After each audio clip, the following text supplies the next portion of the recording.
Hey everyone, it's Maribel Blue with a new Maribel Blue Unfiltered, and now we are talking about the Real Housewives of Beverly Hills. I may still have the giggles from my last video that I was just recording for the Golden Bachelor. I have no idea what's going on, but it must be a good thing that I'm over here giggling at myself. We are now in season 13 of the Real Housewives of Beverly Hills. Now, you know, my schedule is super tight, but there is no way that I could bypass not being able to blog about the Real Housewives of Beverly Hills. You know how I love to tear up this show. There are all of the other episodes, or I should say, there are all other Real Housewives that I really, really wanted to record. Unfortunately, that has not happened yet. It doesn't mean that it's not gonna, because, you know, I have the Peacock app, so I can do all of these blogs and I could definitely put it up on my Patreon, which would be fun to do. If you are new here, welcome. I talk everything reality TV, and check out the two new episodes. Well, not new, the two episodes of the segment that I started called the Unfiltered Rabbit Hole. And I am currently working on a new deep and dark episode, a topic that a lot of people don't talk about, and I'm going to talk about it. It's probably going to be a very interesting discovery on this particular topic. And if you are not new, welcome back. I love you all for coming and supporting my channel. And my cat is being a pain in the butt. You may see her jump up on the chair every now and then, or at some point she's not going to be in the room because I'm going to throw her out. Let's get started with the Real Housewives of Beverly Hills.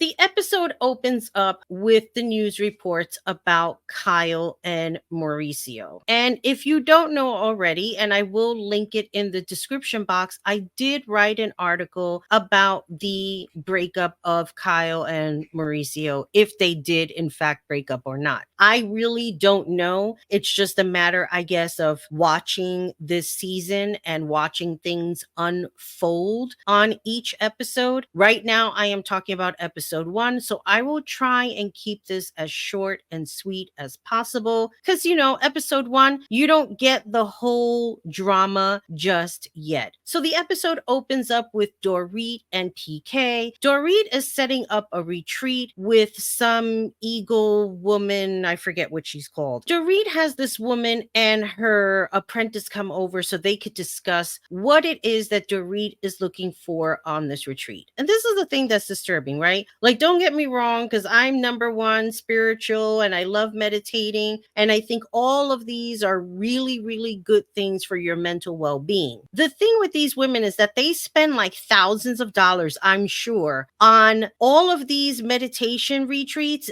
just for them to revert back to their old behavior, because that's what they're always going to do anyway. So it's almost like, why are you doing all of this? For what? A person like myself is not going to spend thousands of dollars. My cat is telling me out. I'll be right back. So they spend thousands of dollars. And for me, even though like I'm a life coach, I'm not going to ask people, you have to spend thousands upon thousands of dollars. No, that's just me. I'm not like other people. I am very fair with my rates. So being that I fell into this other advertisement of myself, like I did with the last video, if you are looking for life coaching services, just go to my website, maribelblue.com, and you can find all of my information there. If you have any questions, just send me an email and let me know what you are looking to do. So getting back to the Real Housewives of Beverly Hills, here is Dorit coordinating this whole meditation service thing for all of the women to get together and kind of regroup and talk about the things that they are feeling. Now, here's some of the things that I wrote in my notes. As I see Erica getting ready, I always ask the same question. Where is she getting the money for this glam squad? I don't understand. How is it that she got caught up in her husband's mess, but somehow she's still able to live wealthy?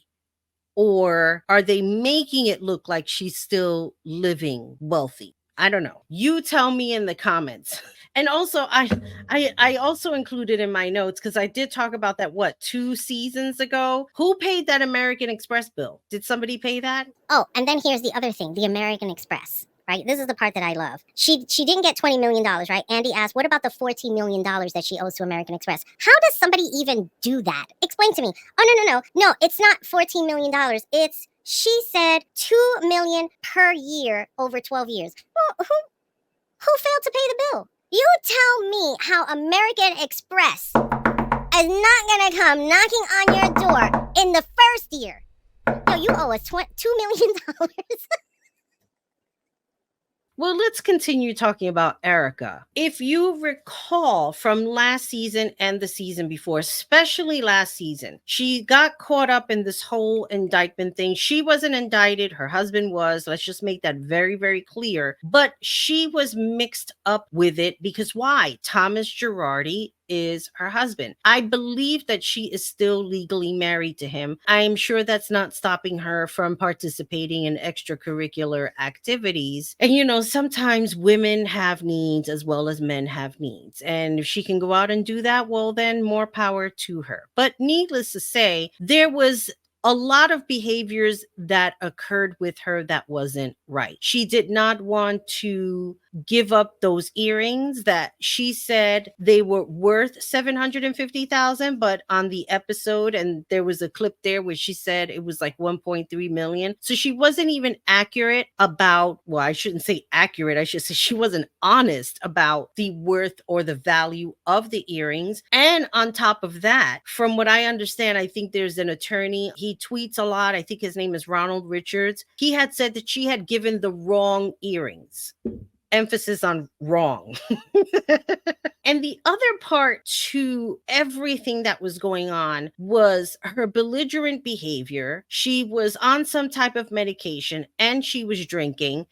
She was going off on people. She was cursing people out. She was talking about how she didn't have to give any of the victims money. Like, why should she come out of her pocket? And there was a whole big debate about it. I'm sure that some people can turn around and say, well, why should she have to give up her own money? Well, technically, if she was married to Thomas Girardi and he was stealing those funds from his firm and using it on himself and her, even if she didn't know, like she says that she didn't know, she still had a hand in that money. Think about all these performances that she was putting on. And I always said this, Erica was not getting paid for these performances. Look at the places that she was performing at. It's those places where you have to pay the place or either have like some negotiation with a bar guarantee. She's going to be able to meet that. But she wasn't, I don't think that she was getting paid for it. Now, granted, she was on a Broadway show. Yes, you do get paid for that because that has to do with SAG-AFTRA. So you can't just not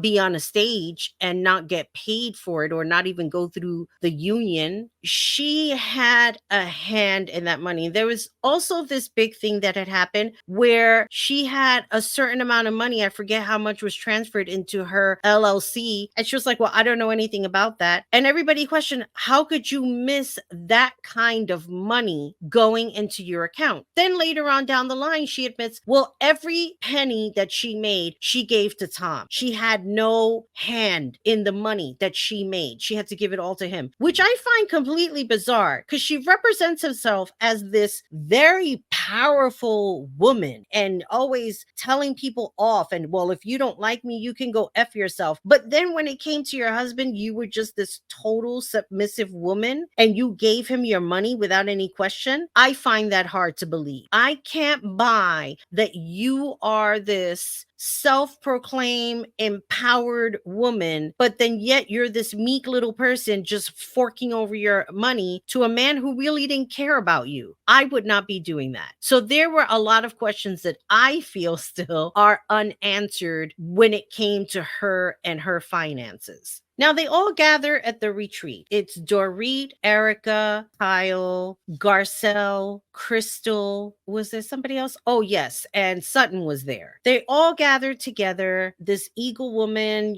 she's talking about letting go of things and not holding on and breathe and whatever, like everything that you hear when it comes to meditation. And Dorit brings up how she did not like Erica making comments about her relationship when Erica was asked at BravoCon who she thought was going to break up, or like their relationship wasn't going to last. And she said it was going to be Dorit and PK. And she didn't like that. So then Erica questions, well, is your relationship strong? Here's my whole thing with this. Okay. It's not a matter of if Dorit and PK's relationship is strong. It's just a matter of that she put that information out there. She could have just said, she could have made up two people that she doesn't even know. And people would have been like, what? Like, who is she talking about? Don't give up too much information. Or she could have said Erica and Tom are going to break up. I mean, they kind of are. And it's not like it's a lie. Like, why would you throw Dorit under the bus? And then on top of that, question if her relationship is strong. It is not a matter of if her relationship is strong, that you went and made up something in front of an audience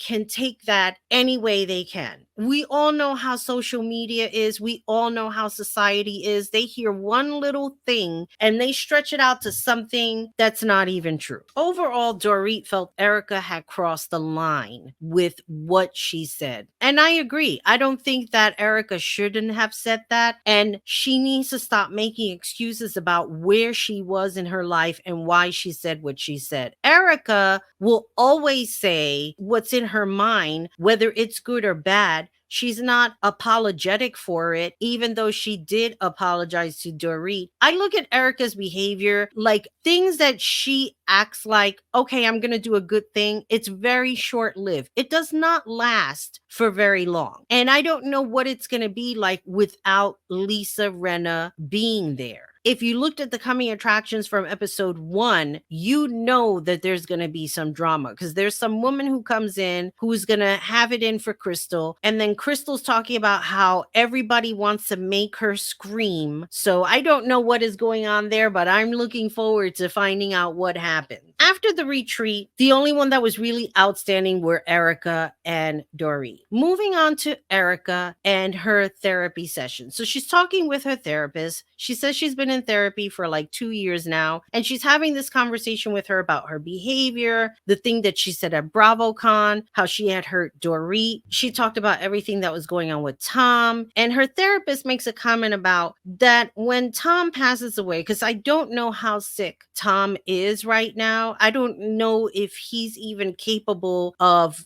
going to jail, because his jail may be like where he's at right now in a hospital. Maybe he's not capable of going to jail, whatever the situation is health-wise for him. I have to say, a little part of me feels bad because he's old, because he's out of it. But the bigger part of me is like, you blatantly stole from people. And for me, that's unforgivable. I am not a forgiving person when it comes to theft in that manner. In a manner of that there are people who probably desperately needed that money in order for them to live, and he was just spending it away without a care in the world, without a care of any of these families. And Erica seems to just carry on that same behavior. How are you in therapy for 2 years and still haven't come to some kind of forgiveness of yourself or giving of yourself, trying to make a difference?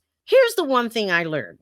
Everybody knows I have been clean and sober now for the last 32 years. There's a part in the 12 steps. It's the 9th step where you make amends to people. And when I first heard that, I was like, so I got to say sorry to everybody that I hurt. That's not what amends is.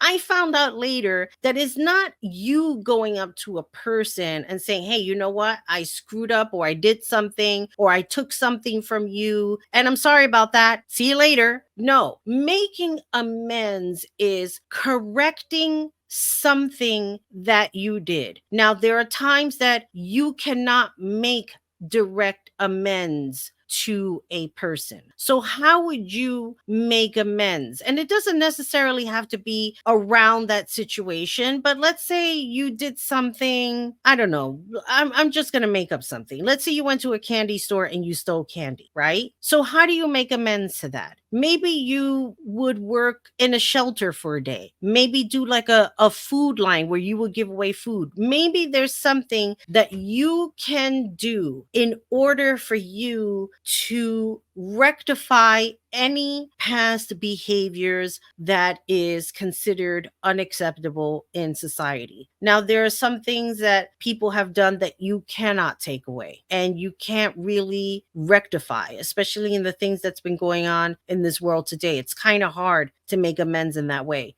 In Erica's case, you're sitting there in therapy with your therapist for 2 years. Where is a therapist that makes a suggestion to say, how can you rectify feeling better about what you can do for these people? You don't want to give them money. How can you make amends if you don't want to make financial amends? That's not for me to answer. That's for Erica to answer. Erica is the one who has to sleep in her own Ozempic skin. I mean, in her own skin. She has to find some solace with her choices, and she needs to come correct. You can do therapy for many, many years. You could do therapy for the rest of your life. If you're not making corrective actions in your behavior and you're just using your therapist to just dump all of your problems and not doing anything about it, then what is the point of going to your therapist? It's like Fraggle Rock when they all went to see the trash heap. Why was the trash heap there? Because the trash heap took in your trash, and after it was done with it, those two little things said, the trash heap has spoken, the trash heap gave you advice, and you either take it or leave it. Bye.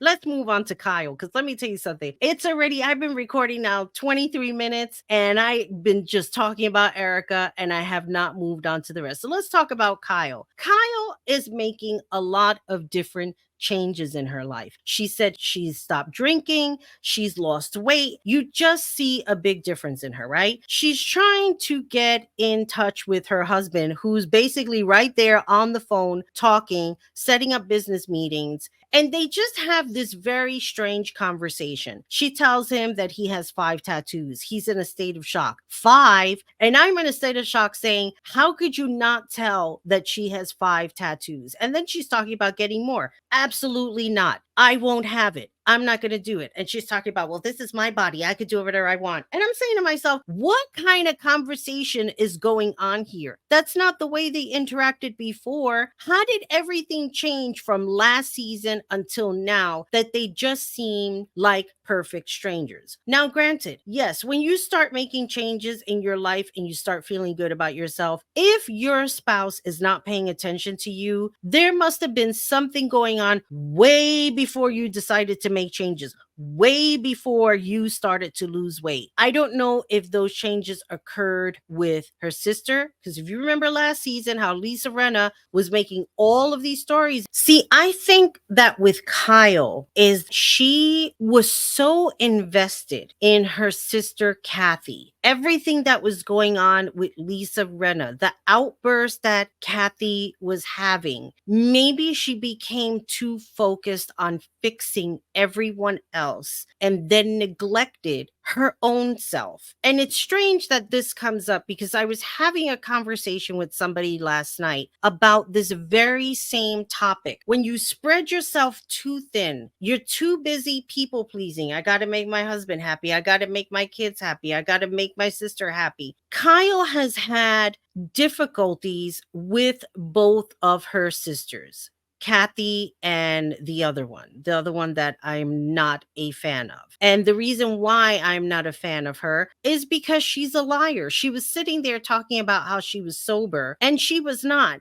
I take personal offense to that because it's like making a mockery out of people who are really clean and sober. And you know how society is. Society is the kind of people, yeah, you're sober for now, but I'm sure that something's going to happen that's going to make you drink or that's going to make you use drugs. Because that's the way people think. Even though they could sit there and congratulate you, look at what happened with Matthew Perry. Everybody's mind went to, oh, what happened? What did he do? Did he drink? Did he get drunk? Nobody gave him the benefit of the doubt. And even so, like I was having a conversation with somebody. Yeah, I found out he had drugs around the house. Yes, prescription drugs. What are you insinuating? And it's that very mentality. And that's the reason why I don't like her too much. With all of the things that was going on with her, and now she's like on this other side where she's really taking care of herself and focusing on herself. Now it seems as though she's taking it out on her husband, who is not paying attention, when I think that should be directed at her sister. Her and her sister have a very strained relationship. I don't know all of the details of their relationship. I could do my whole research online, but I don't even think that it's worth it. I think that Kyle is going to be giving up a lot if she breaks it off with Mauricio. If it already happened. I don't know, because you see the coming attractions where she and Mauricio are with their daughters and they're talking about how they're still going to be there for them. Her daughters are practically grown, but it doesn't matter how grown up you are. I'm sure, like, I don't come from a divorce household. My parents are still very much together, but I'm sure as a child, even as an adult, to know that your parents are separating is probably still not a good feeling, because one day you may have to deal with your parents are going to go outside of their marriage,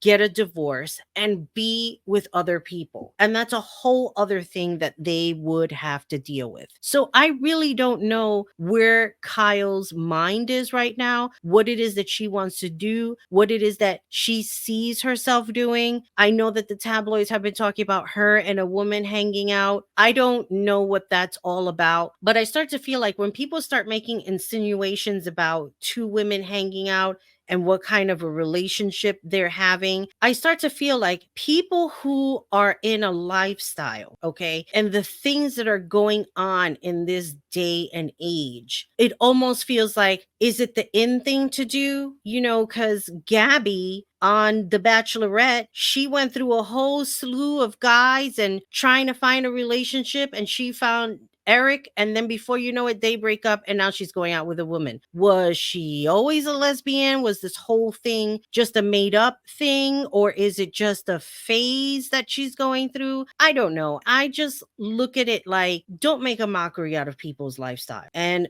don't do it for the cameras because you think it's a cool thing to do. There are people who are fighting for their rights to live how they want to live, what they believe is right for them. And if Kyle is creating same-sex relationships for the sole purpose of camera time and storyline, no, I will not follow that. I do not think that that's cool at all. It didn't seem like she was in a struggle when she had PK and Dorit over for dinner and they were all laughing at Erica. Everybody remembers that episode. Allegedly, he broke his ankle. Allegedly this. Either it happened or it didn't happen. Like, which one is it? And people sit there and wonder, why is it PK and Mauricio were busy laughing their asses off when they were talking about his ankle? And this, it becomes like a joke. Everybody has done it in one form or another where you all have the same friend. I don't know what is going on. Like, why are these relationships falling apart? Does it have to do with her sisters? I don't know. I guess time will tell as we move on with the episodes. And I wrote this note that I wanted to include. I said, Kyle says that her relationship has been a struggle, but when? So it begs the question,